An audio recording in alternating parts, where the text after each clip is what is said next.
this large fire. And they're shutting it down. I mean, they're going to shut it down all the way through midnight. This is one of Europe's busiest, well, this is, I think, the main transport hub, as an airport hub in Europe.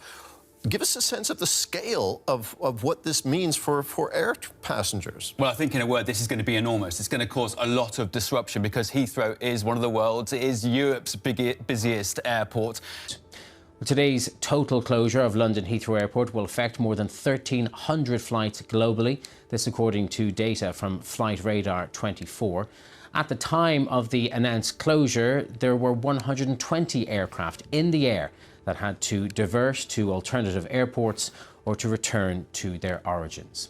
Well, that fire, which broke out late on Thursday night in Hayes, a West London suburb, is still being battled by local firefighters. Like you said, around 150 people had to be evacuated, thousands left without power.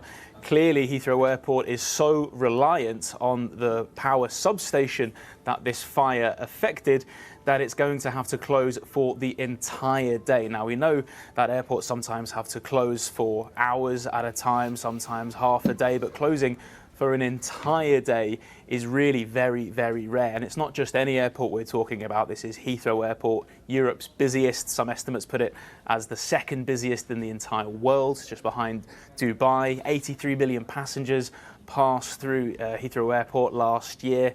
230,000 passengers go through Heathrow Airport every single day. And like you said, those 1,300 flights that take off and land every single day as well. So to close any airport for an entire day is disruptive, but to close an airport like Heathrow for the entire day is hugely disruptive. The world feels more chaotic than ever. Airports shutting down, travel bans, political instability, and now Heathrow, one of the busiest airports in the world, closed, which is causing massive disruption. It makes you wonder, is travel safe anymore? University, one of the places I went to school, just sent out an email to the community warning international students and scholars not to travel. This is following a headline, I just seen it now on the weekend. Doctor and professor is deported despite judge's orders. Basically, the courts are trying to step in, yet the Trump and the Musk people want to deport as fast as they can. I want to go over this. I think it's very, very important. USA is an international place. There's people from all walks of life there. And unfortunately, the Trump and the Musk people are trying to overstep their bounds. This is coming from Brown University, a kidney transplant specialist and professor at Brown Medical School has been deported from the United States, even though she had a valid visa and a court order temporarily blocking her expulsion. That's according to her lawyer in court papers. When Dr. Alloway landed at Boston Logan International Airport on Thursday, she was detained by Custom and Border Protection officers and held at the airport for 36 hours for reasons that are unclear. And I just really want to make this stuff, as clear as possible, guys, is that these are just regular people. As a professor, doctor, was it kidney transplant? I think it's her specialty. She teaches at Brown, Hi, I'm Jim Hacking, immigration lawyer practicing law throughout the United States out of our offices in St. Louis, San Diego, and Washington, D.C. I'm shooting this video in mid-March 2025, and I'm here to tell you that we've been seeing stories left and right of people who have valid immigration status not being allowed back into the United States. And it's sort of scary. We saw just this last week a green card holder get deported, a lady who had a pending green card case who flew back from Puerto Rico get deported. We saw the actress from Canada who had the TN visa, went to the border to get a visa renewal and was not only denied her visa, but she was also taken into custody and detained for 10 days around the southern border before she was sent back to Canada. So these are unusual times that we are in. These are the frontal attacks by Customs and Border Protection on immigrants at the border that we're going to see more and more of, and we're getting more and more news stories of. Now, historically, there have always been people who get refused at the border, right? But what we're seeing is the legal immigrants having their rights taken away, being detained, being forced to try to waive those rights, and being asked to surrender their green cards at the border. So if you are a green card holder, if you are an H-1B visa holder, if you are a student and you are in the United States, anybody who is not a U.S. citizen should not leave the United States. We're giving it until the end of the year. Our threat to our sovereignty, our threat to our very right to exist as an independent democratic nation. Donald Trump thought we were going to be an easy mark, that we'd be a pushover. Oh, how wrong he was.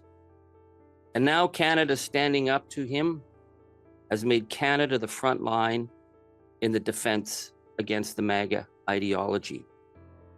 So no wonder Donald Trump and MAGA are feeling pretty angry at Canada. But what concerns me is the targeting of Canadian citizens who are crossing the border to work or to visit. We have seen too many stories of citizens being pulled out of airport lines and being fingerprinted and deported as though they were criminals.